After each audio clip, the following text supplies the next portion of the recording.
Hector Rivera sat in a rusted lawn chair on the cracked concrete patio behind his house, the late afternoon sun casting long, golden shadows across the yard. The air was dry and still, save for the rhythmic ch-ch-ch of the sprinkler sweeping across patches of brittle grass.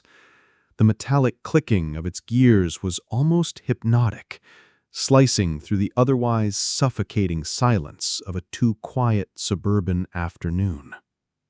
He hadn't always been so still. Retirement had brought him peace at first, days filled with early morning walks, tending to his vegetable garden, coffee in hand, watching the birds peck at the feeder. But all that had changed 3 weeks ago, when the phone rang just after midnight. The kind of call that froze time, the kind that could reach into your chest and twist something you'd never get untangled again. His son, David, gone. His daughter-in-law, Carla, gone too. A car accident on the state highway, a deer, a patch of oil, a wrong moment, and just like that, their lives were erased. And in the wreckage left behind, a single thread remained. Holly, 9 years old. His only granddaughter. Now, his responsibility. She hadn't spoken much since the funeral. Her words had evaporated into the void they left behind. Hector's eyes drifted through the smudged glass of the sliding door into the dim living room. Holly sat curled into the corner of the couch like a small, wounded animal. Her knees were drawn tightly to her chest. A threadbare stuffed bear clutched against her ribs. The bear, Mr. Sprinkles, her father once told him, was faded from years of love. One of its button eyes was missing. The fabric along its ear had begun to split. Her hair, pale blonde like her mother's, hung in loose, uneven strands around her face. It used to be braided each morning before school, pink and purple ribbons woven with care. Now it was unkempt, untied, as though the grief had unraveled everything that once held her together. She stared at nothing. Not the TV, which sat off, not the sketch pad that lay untouched on the coffee table. Just the air. Still. Silent. Hector swallowed hard and reached for the sweating glass of water beside him, his fingers slow, stiff from age and something deeper, something grief had ground into his joints. He brought the glass to his lips and took a long, deliberate sip. The water was warm. He didn't care. The grief in his bones, heavy and old and aching, was mirrored in hers, young and raw and silent. He wanted to say something, anything, but what words could reach her? What words could convince a child that the world wasn't broken when, in fact, it was? Instead, he just watched. Watched the child who used to dance in his kitchen, who once drew monsters on napkins and insisted he tape them to the fridge. Now she sat still, quiet, a shadow of herself. The sprinkler hiccuped and stopped, its final sputter punctuating the moment like a sigh. Hector rubbed his palm over his face, feeling the sandpaper rasp of stubble across his cheeks. The air was cooling now, the edge of evening brushing against the edges of the sky. Crickets would start soon. Then porch lights would flicker on, one by one.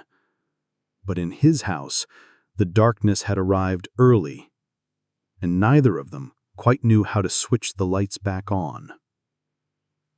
The next day, Hector bundled Holly into the car just after breakfast, the morning sun already stretching long fingers across the sidewalk. The light was soft, the kind that painted golden halos around the tops of houses and whispered that maybe, just maybe, today could be gentler than the last. He didn't have a plan. He rarely did these days, but the house had grown too quiet again, and he could sense the weight of it pressing down on Holly like a thick wool blanket. Her small shoulders were curled inward during breakfast. She'd picked at her cereal, stirring it more than eating. The only sound she made was the occasional, soft sniffle, like she was holding something in but not sure where to put it. So he drove her to the park.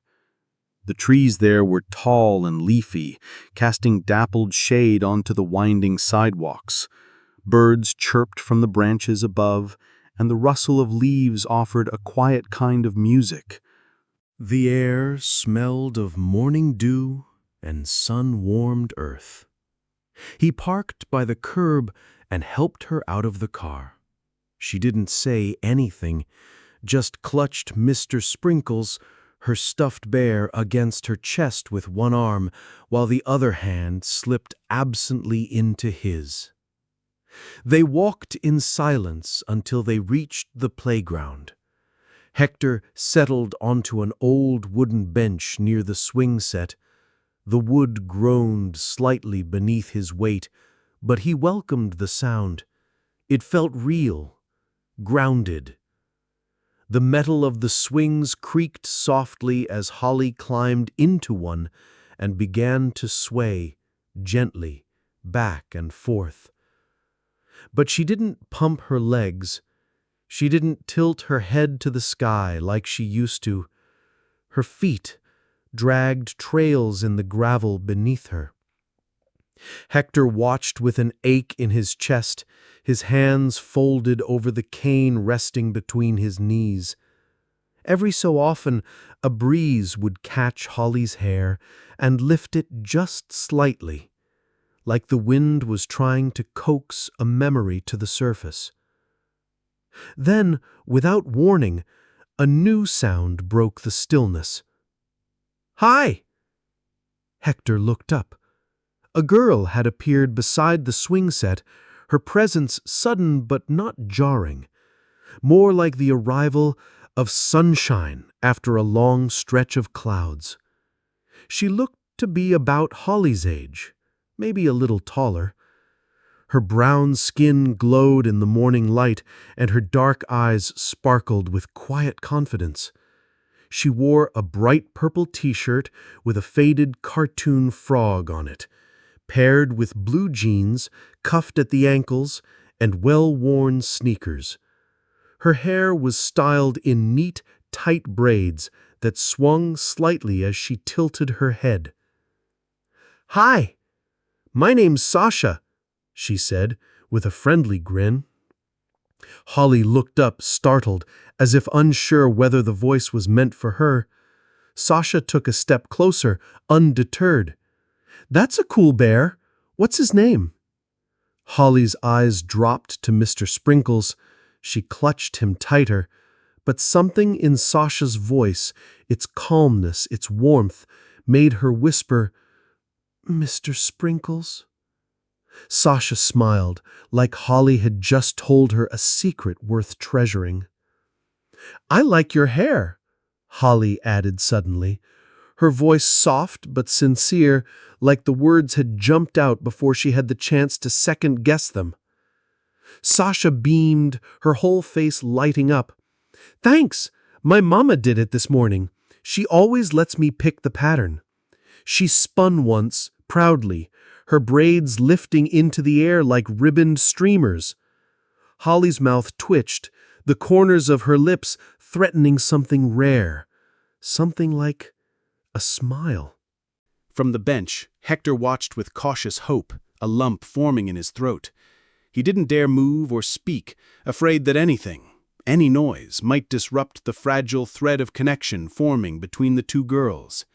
It was in Sasha's presence, her easy way of being, her comfort with silence, her lack of pressure, that Holly's edges began to soften. She said nothing more, but the way her foot moved, nudging at the gravel instead of dragging it, was different. There was a tiny spark behind her eyes now, a curiosity, a flicker of life. Hector swallowed hard and allowed himself a single, quiet breath of relief. Maybe, just maybe, today was gentler than the last.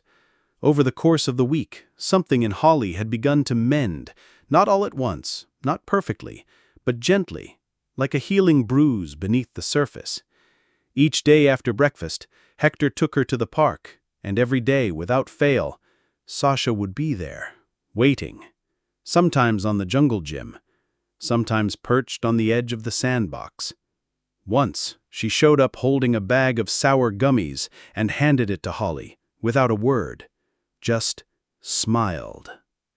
They were, in a word, inseparable. They traded stories, some real, some made up, whispered secrets under the slide, and giggled until their stomachs hurt over jokes only 9-year-olds could find funny. They shared juice boxes and snack packs like they were currency. Sasha made friendship bracelets out of plastic lanyard and looped one onto Holly's wrist. Holly, in turn, drew a picture of Sasha's family, stick figures, crooked smiles, bold crayon colors, and shyly handed it over. For the first time in weeks, Hector heard Holly laugh. It was a quiet laugh at first, like she wasn't sure she was allowed to, but soon it grew stronger, freer. He hadn't said anything, just watched from the bench with a paperback novel he never actually read, letting the girls orbit around each other like stars slowly finding gravity again. But then came Friday. It was hot, the kind of hot where even the breeze felt tired. The sun hung heavy in the sky, baking the park's metal fixtures until the monkey bars were too hot to touch. The air shimmered faintly above the pavement like a mirage. Yet the girls played on, cheeks flushed, shirts damp with sweat, refusing to waste a single minute.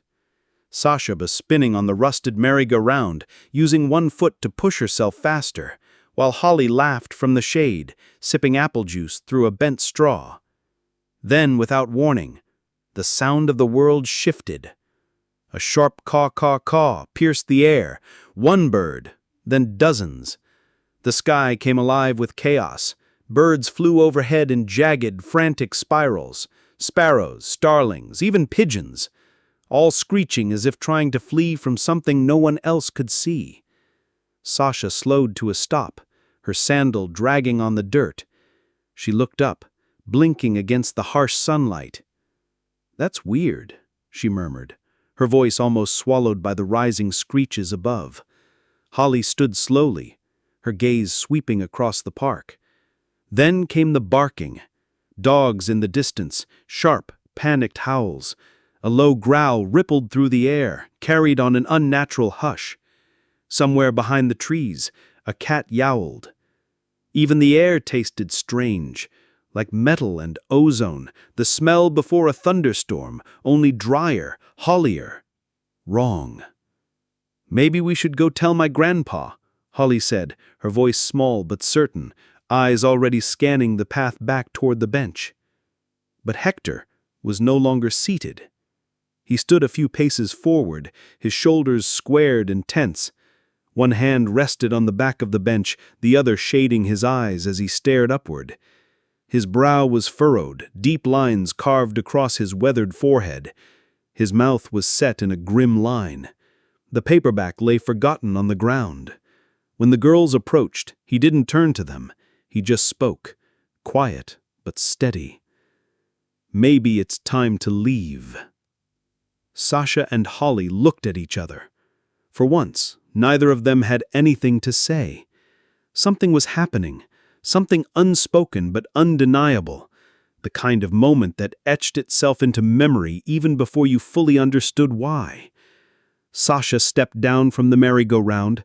Holly reached for her hand. And together, they followed Hector out of the park, the birds still screaming overhead. The three of them walked briskly down the narrow residential sidewalk, the worn soles of their shoes crunching softly over gravel and dried leaves. The heat still clung to the pavement, radiating upward in invisible waves that distorted the edges of the houses around them. Yet the stillness, that unnatural stillness, was what chilled Hector most. The breeze that had danced through the trees at the park was gone. The wind had vanished entirely, as if the earth itself was holding its breath. No car engines, no lawn mowers, not even the buzz of cicadas. The streets, normally speckled with the signs of small-town life, bikes left in driveways, a hose still dripping, a dog barking in a backyard, felt abandoned, wrong. Hector's senses were sharp now, honed by the same instinct that had kept him alive through harder decades. He didn't say anything yet, but his eyes scanned every yard, every rooftop, every shadow. His hand hovered near Holly's shoulder, as if he expected something to leap from the hedges. They were 3 blocks from the house when it happened. Holly suddenly stopped mid-step. Her breath caught. "What is that?" she whispered. A sound slithered into the air, wet, guttural, like the growl of a feral animal soaked in bile. The noise echoed faintly off the stucco walls and cul-de-sac signs. Sasha's hand tightened in Holly's. Around the corner, something moved. A figure emerged from behind a white picket fence at the end of the street. At first it looked human, tall, maybe male, dressed in something torn and stained. But the way it moved was wrong. Its body pitched forward with each step, but it caught itself at odd angles, limbs jerking as if unfamiliar with how joints should bend. Its skin was pale, the hue of paper left too long in the sun. But across its arms and throat and jaw ran veins, thick, roping veins, blackened with a strange blue sheen that glowed faintly in the dying light. Blood dripped from the corner of its mouth. Not red, dark, almost black. Its head tilted slowly toward them, and it stopped. For a moment, the street was quiet again. Then it opened its mouth and let out a sharp, violent snarl, teeth bared, saliva stringing between cracked lips. Holly screamed, a high, raw sound that shattered the stillness. Sasha froze, eyes wide and unblinking. "Get to the house," Hector roared, voice cutting through their paralysis like a lightning bolt. He didn't wait for them to react. He grabbed both the girls by the hands and ran, his old knees jolting against the pavement, adrenaline turning years of stiffness into speed. Behind them, the thing shrieked and gave chase. Its feet slapped the asphalt hard, limbs flailing like a puppet with frayed strings. It ran without rhythm, without grace, pure instinct, pure hunger. Hector's breath burned in his lungs, but he didn't stop. The gate was in sight, the rusted latch, the chipped white paint. Home. Sasha's foot hit the curb wrong, and she stumbled. Hector jerked her upright by the arm and pulled her forward. "Move!" They slammed into the front yard, the gate creaking violently as Hector yanked it shut behind them. It barely clicked into place before he fumbled for the house keys, fingers slick with sweat, breath hitching. The creature slammed into the gate a second later. The metal rattled like it might tear from its hinges. Hector nearly dropped the keys. "Come on, come on, come on," he muttered, voice shaking as he jammed the correct one into the lock and twisted hard. The door flew open. "Inside," he barked. The girl sprinted in, nearly colliding with the hallway wall. Hector followed, shoving the door closed behind him with a loud thud that echoed like a gunshot through the house. The deadbolt clicked into place, but the fear didn't stay outside. It followed them in, sinking into their lungs, curling along their spines, settling in the silence like smoke. For a moment, none of them spoke. They just listened to the world outside, to the rasping breath of something inhuman, to the horror waiting just beyond the wood. The door clicked shut with a final, echoing clunk as Hector threw the deadbolt into place. He backed away slowly, as though expecting the thing outside to come crashing through the wood. The girls stood in the foyer, silent, pale, chests heaving from the sprint. Holly was still clutching Mr. Sprinkles to her chest like a shield. Sasha's lips were trembling, her eyes fixed on the front door as if staring hard enough might make it vanish, make all of this vanish. Then she spoke, her voice barely more than a whisper. "I need to call my parents." Her fingers were already twitching, searching her pockets, but her phone was in her backpack, still sitting on the floor of the park.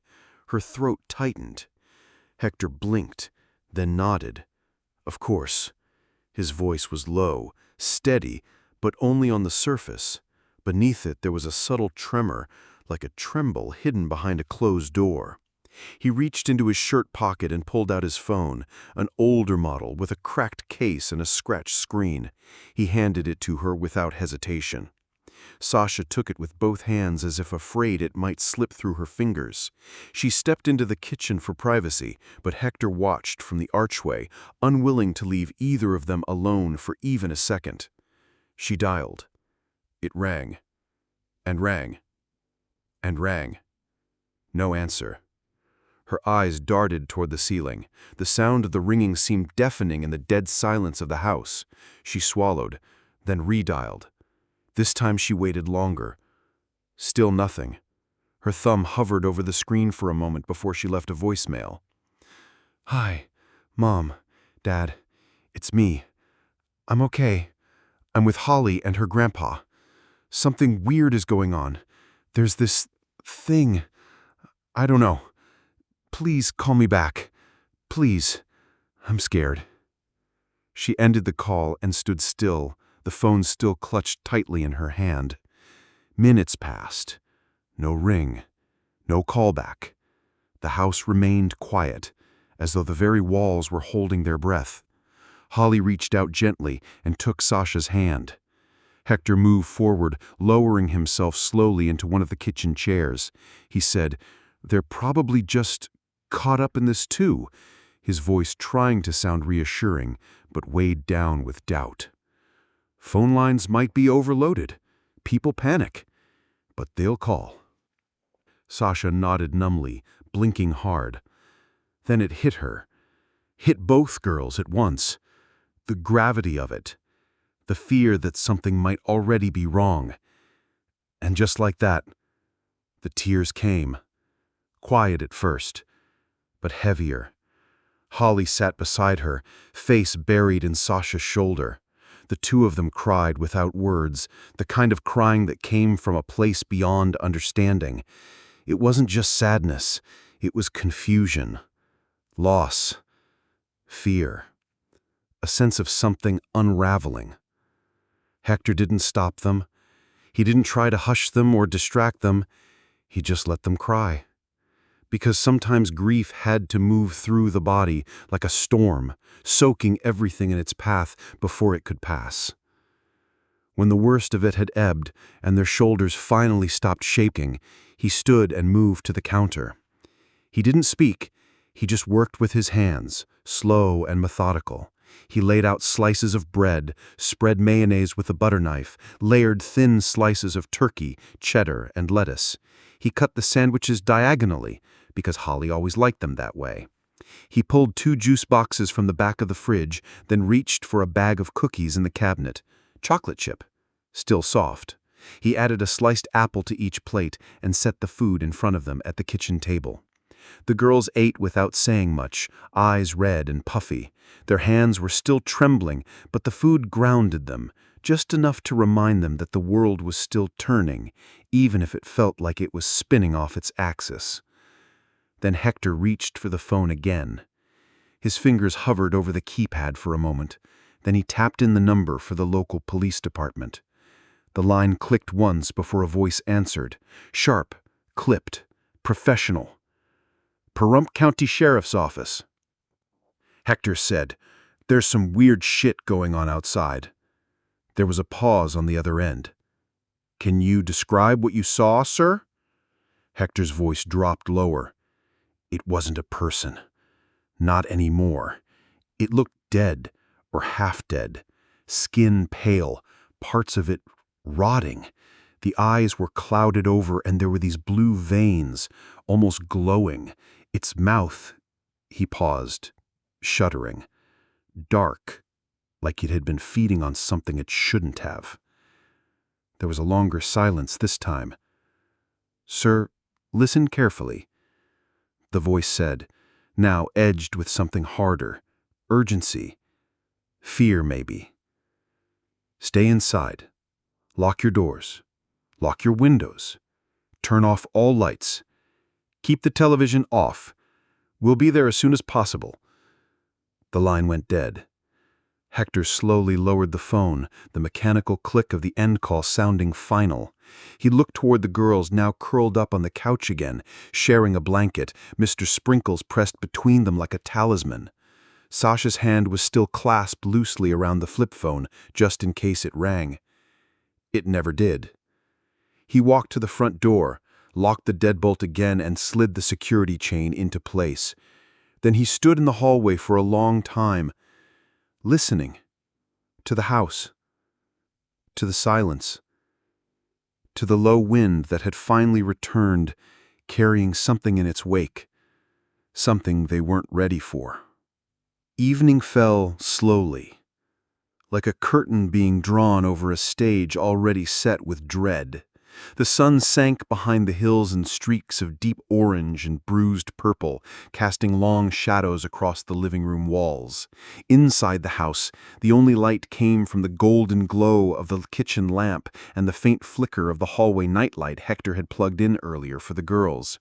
He dared not turn on more, not after what the voice on the phone had said. Lock the doors, lock the windows, keep the television off. The house creaked occasionally, as old houses do, wood settling, wind testing the glass, memories brushing against the walls.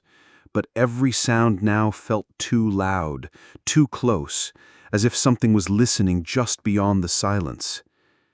The girls had finally drifted into a shallow, uneasy sleep curled together on the couch, their bodies wrapped in a thick knit blanket. Hector sat upright in the chair across from them, back aching, a fire poker gripped in one hand like a weapon. His eyes were red from the strain of keeping them open. Every time his lids fluttered, he snapped them back up, heart hammering. Sleep felt too dangerous. Then it came. The night cracked open like a gunshot. Boom! The floor shook. Bang, bang, bang! Gunfire. Short bursts of automatic weapons lit up the distance, muffled but unmistakable. Shouting followed, short, harsh commands, human, desperate. Then a scream tore through the air, then another. Helicopters thundered above the house so low that the glass in the window panes buzzed with the vibration. The walls themselves seemed to hum, the way a struck bell does before silence. Hector lurched to his feet, heart pounding in his chest like a trapped animal. The girls sat up at once, gasping. Holly's eyes were wide with panic. Sasha was already halfway to the doorframe, looking for him. Then the front door rattled violently. Thump, thump, thump. A voice shouted from just beyond it, distorted but unmistakable. "Come out with your hands up!" Hector froze. For a moment the room blurred, the command reverberating through the walls of his skull. He could hear nothing else, just the words and the wild thump of his heart. His breath caught in his throat. Sasha let out a soft gasp. "Grandpa," Holly whispered, clutching at the hem of his shirt. "There's kids in here," Hector shouted instinctively, voice sharp and cracked with urgency. "There are children in here." Another beat of silence, then again. "Come out with your hands up." Same words, same volume, no change in tone. Like a recording played on repeat, like a machine trying to sound human. Hector backed up slowly. The door, once the barrier between them and whatever horror had slithered into their world, no longer felt like protection. It was no longer the entrance to their home, their sanctuary. It was a threshold, A line. And crossing it might mean stepping into something far worse. His hand shook as he reached for the lock. Fingers hovered just above it. He turned his head slowly to look at the girls, both standing now, their faces pale with fear. Holly clutched Mr. Sprinkles in both arms, her lips quivering. Sasha was standing slightly in front of her, protectively, despite her own trembling knees. He whispered, "Get behind me." They moved at once. Hector stared at the door. His breath trembled. Every instinct told him not to open it. But the knocking came again. Louder. More urgent, and this time, closer. He placed his hand on the lock and turned.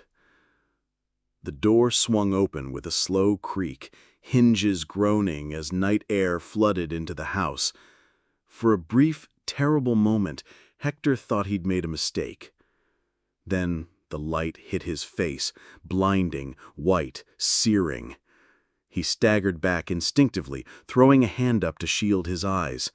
Shouts erupted from beyond the threshold, loud and urgent. "Down! Hands up! Hands where we can see 'em!" Outside, their once quiet neighborhood had transformed into a war zone.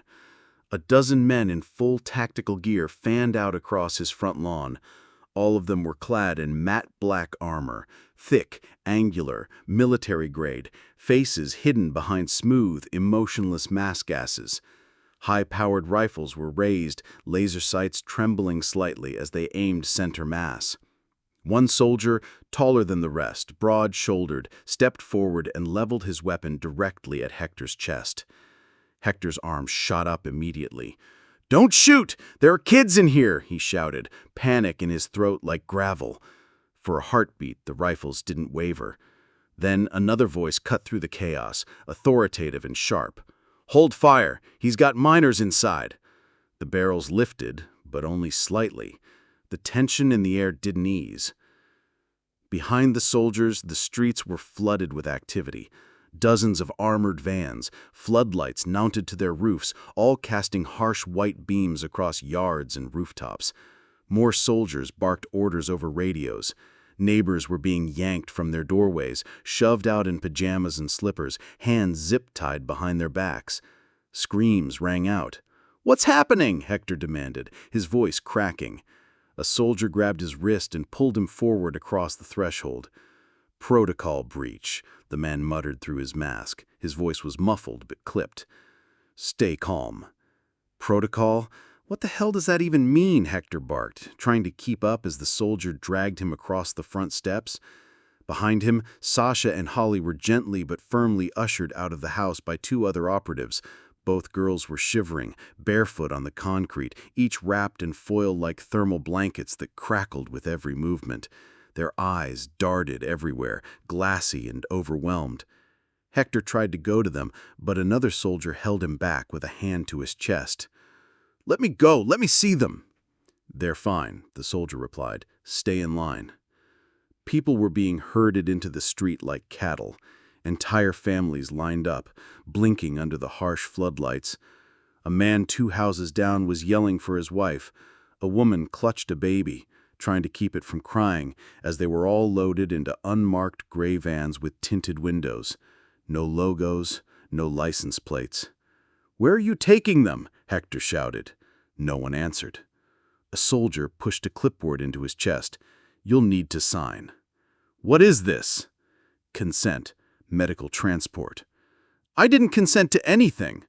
The soldier didn't respond. "What is this again?" Hector demanded, louder this time, stepping in front of the masked figure. The soldier paused, just for a second, then spoke, flatly. "Quarantine. That's all we can tell you." But Hector caught the flicker in the soldier's eyes, just barely visible behind the mask's lenses. Not authority, not control. Fear. Real, hollow-eyed fear. The kind of fear you didn't learn in training. And suddenly, Hector knew, whatever this was, it wasn't just a drill, it wasn't a containment operation or a fire drill gone too far. This was something different. Something they didn't understand either. The van rattled down a dirt road. its tires crunching over gravel and dust as they left the lights of town behind. The windows were blacked out, and the interior was lit only by a flickering strip of yellow ceiling light. Every bump in the road sent a jolt through the floor, but no one spoke. Not the soldiers, not the passengers. Hector sat with Holly tucked beneath one arm and Sasha huddled against the other, all wrapped in silence and the faint crinkle of thermal blankets. The air inside the van was stifling, thick with sweat, gasoline, and the sharp tang of fear. It felt like an hour, maybe more, before the vehicle slowed. A harsh voice barked from the front. "We're here. Stay seated until instructed." The doors swung open. Blinding floodlights spilled into the van, forcing them to squint against the sudden glare. Hector climbed out first, shielding his eyes. Sasha followed, holding tightly to Holly's hand. Before them stretched a makeshift compound, hastily assembled in a flat desert clearing just beyond the hills, barely outside city limits. A perimeter of tall chain-link fencing topped with razor wires surrounded the area. Towers loomed at each corner, manned by soldiers in tactical gear, holding rifles aimed inward, not outward. In the center stood rows of massive medical tents, beige and weather-stained, glowing faintly from the inside like lanterns filled with moths. They were herded towards one of the larger tents, the gravel beneath their feet crunching like bones. As they stepped inside, the temperature dropped. The air smelled sterile. Antiseptic, latex gloves, and something else, something sour, metallic. People were everywhere. Some were sat slumped against the tent walls, their faces hollow, eyes glassy with shock. Others rocked back and forth on folding chairs, murmuring to themselves or staring into the distance like they'd seen the edge of something not meant for human minds. A woman clutched a rosary between shaking hands. A man sat shirtless, his chest bandaged with blood seeping through the gauze. No one spoke above a whisper. The room buzzed with fluorescent lights and quiet despair. A nurse approached, her pale blue scrubs wrinkled and stained at the edges. Her name tag was crooked, and her eyes were rimmed red, either from exhaustion or tears. Hector couldn't tell which. She knelt beside Holly and Sasha, offering each of them a juice box with a paper straw and a folded gray fleece blanket. Her voice was calm, automatic. "Here. Drink something. Wrap up, it helps." Sasha took the box with shaking fingers. Holly looked down at hers, turning it over like it might reveal answers. Then she quietly pierced the foil top and took a slow sip. Hector looked around, tense. "Where are we?" he asked. "A temporary triage. Please stay together. A medic will see you soon." But instead of a medic, a clipboard was shoved into Hector's hands by a man in uniform with an unmarked badge and a laminated ID that simply read, "Wells." "Sign this," the man said. He stared at the form. Pages and pages of tiny print. The first few lines were all legal jargon. Paragraph 2 mentioned Title 42 Emergency Response Protocol. Further down, a phrase jumped out at him like a knife through water. Non-disclosure agreement. He looked up. "What is this?" "Standard containment procedure," he replied, without blinking. "For your protection." "Protection from what?" Wells didn't answer. He didn't even shrug. Hector's grip tightened around the clipboard. "You think I care about secrets when something's eating people in the streets?" That got the attention of a few people nearby. One man snapped his head towards Hector, eyes wide and terrified. A mother holding a toddler pulled her child closer and whispered something urgently into her ear. The nurse stiffened beside them, but didn't speak. Wells just stood there, silent. The pen he handed Hector hovered mid-air like a threat. Hector didn't sign. Not yet. Instead, he looked back at Sasha and Holly, both curled on a cot now, wrapped in their blankets, their small faces pale and still, eyes too tired for fear, too empty for hope. He turned back to the form, chest tightening. Whatever this place was, Whatever they were trying to bury, it was already too late to pretend the world hadn't changed. The night settled over the medical camp like a suffocating blanket, thick, unmoving, too quiet. Outside the tent, spotlights rotated in slow arcs, casting ghostly beams through the mesh canvas. Shadows drifted across the walls like restless spirits. Somewhere far off, a generator rumbled steadily, the low mechanical throb cutting through the stillness like a heartbeat. Inside, the tent was lit by a single battery-powered lantern hanging from a hook near the ceiling. Its glow was dim and yellow, painting everything in long, soft shadows. The cots beneath them creaked whenever someone shifted. Fabric rustled. A cough from the far side. A child whimpered in their sleep. Holly lay curled against Hector's side, her breath steady but shallow, her tiny hand gripping a fistful of his flannel shirt. Mr. Sprinkles was nestled between her and his ribs, flattened, but still sacred. She hadn't said a word in hours. Her face, streaked earlier with tears, had settled into an expression of exhausted silence. Not peace, just absence. Hector sat with his back to the cold aluminum tent pole, legs stretched out stiffly, one arm protectively draped over her small body. He was tired, bone-deep tired, but his eyes refused to close. He was afraid to sleep, afraid to dream, afraid of what might slip through the seams of the tent while the world wasn't watching. Across from them, on the other cot, Sasha sat upright. She hadn't moved much since they were brought in. The blanket was pulled tightly around her shoulders, her legs crossed, hands gripping the metal bed frame. Her eyes were fixed on the flap of the tent entrance, watching the fabric sway with each pass of wind from outside. She hadn't blinked in a while. The silence stretched between them, thick, fragile, intimate. Then, without turning her head, Sasha spoke. Her voice cracked the air like a match struck in the dark. "Do you think my parents are gone?"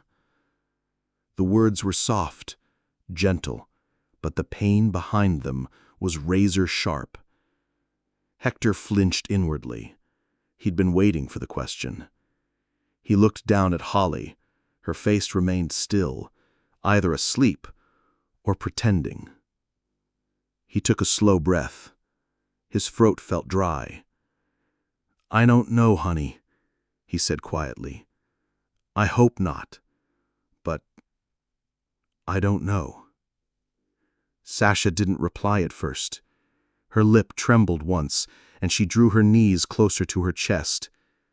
Her fingers toyed with a broken thread in the blanket. When she finally spoke again, her voice was quieter. "I miss them." The words were barely audible. Then she added, "But I'm glad I'm here, with you guys." She turned finally, eyes meeting his across the dim tent. "I feel safer." Her voice cracked on the last word, like she wasn't sure she was allowed to admit it. Hector stared at her for a moment. The way her face looked too mature for her age now. The way she sat so still, like movement might break her. Like she didn't know how much of her was still okay. His chest tightened. He gave her a small nod, soft and slow. "We'll get through this," he said gently. "I promise." But as he said them, even as he saw her eyes soften just a little, Hector knew he didn't know what this was, and he didn't know how far it would go. So he held Holly closer, and he kept watch with Sasha as the shadows outside passed silently over the tent, carried on wind that smelled like salt and metal and something else, something beginning. Holly didn't sleep. She wanted to. She tried. Her eyes were closed, her breathing steady, her head nestled against Grandpa Hector's chest, listening to the thump of his heart, its slow, dependable rhythm. That sound had always made her feel safe, like when he used to carry her up the stairs after a long visit, his breath puffing against her cheek, the smell of tobacco and peppermint in his shirt.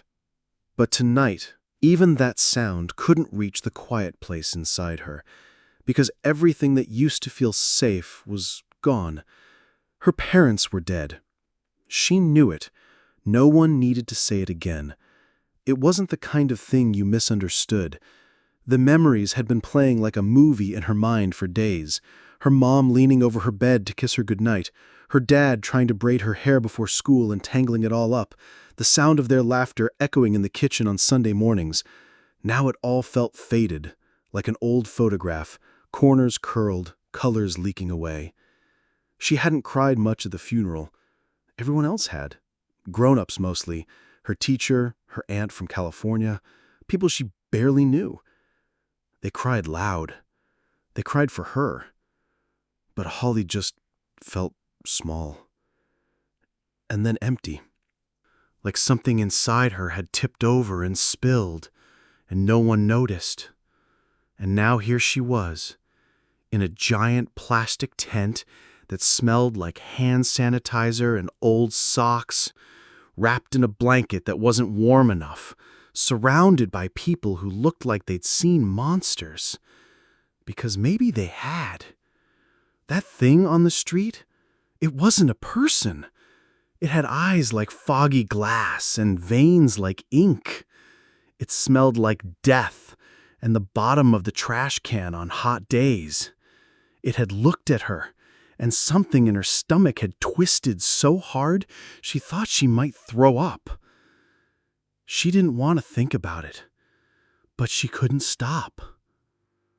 Holly opened her eyes just a sliver, careful not to move. She could see Sasha across the tent, sitting up, blanket around her like armor, watching, waiting, brave. Sasha was cool. Not like the other kids at school who talked too loud and didn't understand when Holly didn't want to play tag. Sasha didn't ask questions Holly didn't want to answer. She just sat beside her, or talked about frogs, or offered half of her gummy worms without a word. And now she was here, still brave. Sasha squeezed Mr. Sprinkles tighter. One of his arms was loose. She didn't want him to fall apart too. She whispered to him under her breath, lips barely moving. "Don't leave me too." The tent was quiet. Grandpa's arm stayed around her, heavy and safe. His fingers twitched now and then, like he was dreaming something bad. Maybe he was dreaming about that monster. Or maybe he was dreaming about her dad. She didn't know which was worse. Holly turned her face into his shirt and breathed in the smell of him. It reminded her of the old couch in his den, the one with the blanket that smelled like coffee and wood and lemon cleaner. The one she used to curl up on when her parents dropped her off for weekends, back when things were normal. Would anything ever be normal again? Holly didn't think so. But Sasha had said she felt safe with them, and even if Holly didn't believe it yet, she wanted to. And that, somehow, mattered. Sasha hadn't blinked in a while. Her eyes were dry, stinging a little, but she didn't wipe them. She didn't move at all except for the slow rhythmic tapping of her thumb against the corner of the cot. A quiet habit. 1, 2, 3, 4. Pause. 1, 2, 3, 4. It helped her stay present. Stay here. The lantern hanging above cast soft shadows against the ceiling of the tent. It swayed a little with the wind, if that even was the wind anymore. Sasha couldn't tell what was natural and what wasn't, not after what she saw. Her parents hadn't answered the phone. She'd left 2 voicemails, one shaky, the second barely coherent. She kept checking Grandpa Hector's phone every few hours, even though it hadn't buzzed once. A black screen, still, and useless.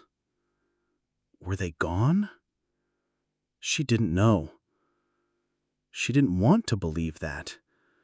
Not my mom. Not my dad. My mom made the best pancakes in the world, always shaped like hearts or animals. Her dad walked her to school every morning when he wasn't on shift, always carrying her backpack even though she was perfectly capable of carrying it herself. He used to say, "Just because you're strong doesn't mean you don't deserve help." They'd gone to the grocery store that afternoon, just to pick up a few things. They were supposed to come to the park after. That was the plan. Plans didn't mean anything now. Her chest hurt like something was pressing down on it. Not pain, just weight. She looked over at Holly. The girl was curled up tight against her grandfather, face half buried in his flannel shirt. She looked small, smaller than she'd seemed at the park, fragile even when she tried not to be. Sasha had noticed it from the very first day, that kind of sadness that lives behind the eyes. Holly didn't laugh like other kids. She didn't talk loud or run ahead. She carried her grief like a secret, folded neatly between every movement. And Sasha didn't try to peel it open. She just sat with her, shared her gummies, let her talk when she wanted to, gave her space when she didn't. That was what her mom called holding space, being a soft place for people to land. Now she needed to be that place again. For Holly. For herself. Even if her own stomach felt like it was in knots, even if she wanted to cry until her throat broke, even if she wanted to call out for her mom like she did when she was 5 and had a fever, she couldn't do any of that right now. Not with monsters outside. Not with soldiers aiming guns at them. Not with the grown-ups pretending this was just another emergency. She thought about that soldier's face, or at least what little she could see of it behind the mask. His voice was calm, sure, but his eyes were full of something she didn't have a word for yet. Something like terror, mixed with knowing. He knew what was coming. Sasha's legs curled tighter under her blanket. Her fingers found the frayed edge of the cot again and resumed tapping. 1, 2, 3, 4. A method, a rhythm, something she could control. She whispered under her breath, words only meant for herself. Stay calm, stay smart, stay kind. Her mother's voice. Her father's too. And despite everything, despite the fear clawing under her ribs, Sasha still believed they were out there. Maybe trapped, maybe scared, but alive. Until someone proved otherwise, she would choose to believe that, because believing it was the only thing keeping her from falling apart completely. And right now, she couldn't afford to fall apart. Not with Holly watching her like she was the last solid piece of the world. Not yet. The sun slipped beneath the horizon in shades of rust and violet, but no one in the camp watched the sky. A sickly red glow still flickered across the distant sky. Fires, explosions, the soundscape had changed. Fewer voices now. Just the hiss of wind and the occasional moan that didn't sound entirely human. That evening, the tents were quiet, with tension, not peace. Word had spread in hushed fragments, passed from cot to cot, through trembling lips and wide, searching eyes. Something was wrong. People whispered about a soldier collapsing in Tent C, about a nurse disappearing during her shift and being found hours later wrong somehow. Glazed eyes, blood down her chin, muted breathing. No one said the word, but everyone knew. Hector had seen enough to understand when a place was on the verge of breaking. He'd seen it before in the service, when the lines between safety and chaos blurred just long enough to take people with them. So he prepared.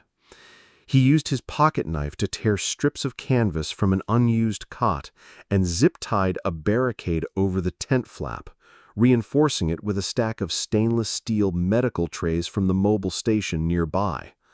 A crude barricade. It wouldn't stop a monster, but it would slow one down. Maybe just long enough.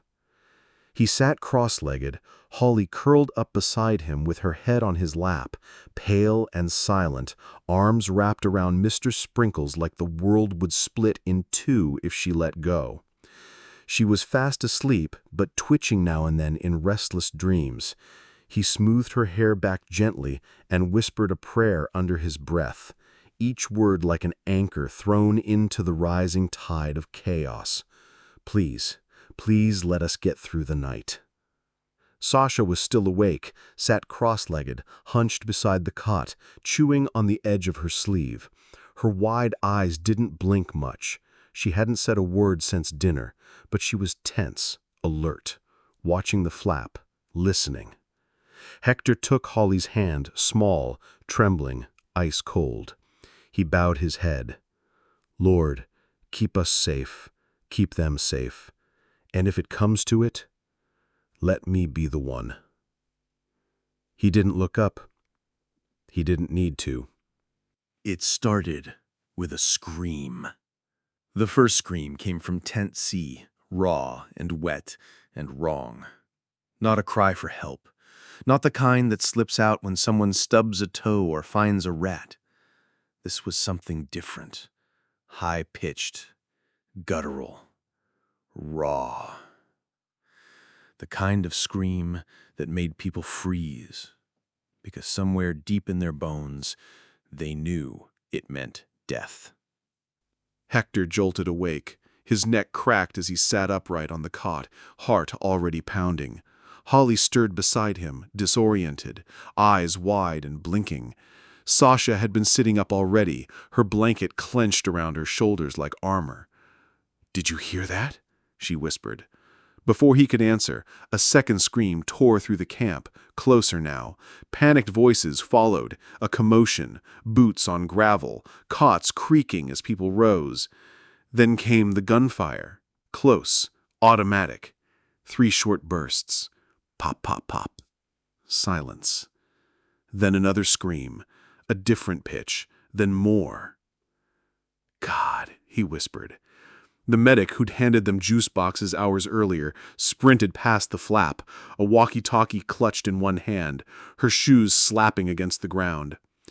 "Containment breach Sector C. Repeat, Sector C is down. Lock down Tent 2 and divert AVAC protocols to—" The rest was lost as her voice faded into the chaos outside. The ground trembled beneath boots and running bodies. Radios crackled with broken orders. A soldier's distorted voice crackled over a megaphone from somewhere outside. "Fall back! Contain breach! We need backup at Checkpoint C!" Then the megaphone fell silent with a squelch of static and a wet crunch. Sasha was already pulling on her sneakers. Hector turned to Holly, who was standing beside the cot, clinging to Mr. Sprinkles with white-knuckled fists. Her lips were parted, eyes glassy. He crouched low. "Sweetheart, look at me. You stay with me, okay? No matter what." She nodded once. "Shoes," he said, pointing. "Now." Sasha helped her. More gunfire, this time closer. Someone shoved open the tent flap. A man stumbled in, panting, his clothes stained with blood. Not his. His eyes were wide, wild. "They're turning, man. Those soldiers, they tried to stop it." Before he could finish, 2 armed men rushed in behind him and tackled him to the ground. "Secure him," one barked. "Get everyone ready to move." The tent exploded into movement, shouting, crying, panic. Hector grabbed their blankets and shoved them into Sasha and Holly's arms. "Wrap yourselves up, tight. We need to move." Holly stood frozen, so Sasha threw a blanket over Holly's shoulders like a cloak, then looped her arm around the younger girl's shoulders protectively. Holly didn't speak. Her legs were shaking. From outside, more chaos, zippers tearing, canvas flapping, people screaming each other's names. And over it all, one sound rose above the rest. That snarl, that awful, phlegmy, wet sound they'd heard on the street. Hector could hear them now, wet footsteps, erratic breathing, low snarling, the groaning of tent canvas being torn. He sat frozen for a split second, the dread so thick he could barely move. It was here, inside, among them. Hector pulled the girls to the side of the tent, away from the opening, and peered through a small mesh window. The camp was no longer a camp. It was a battlefield. Floodlights flickered, swinging wildly. Several soldiers were down, unmoving. People ran in every direction, some barefoot, others clutching children or dragging loved ones by the hand. And in the center of it all, a figure, stumbling, covered in blood. Its mouth was open too wide, jaw unhinged unnaturally, and its eyes, those clouded, dead eyes, searched wildly for movement. Then another joined it. Then another. The infection had spread, and it was no longer contained. Hector turned to the girls. Time to go. He didn't need to explain. They already knew.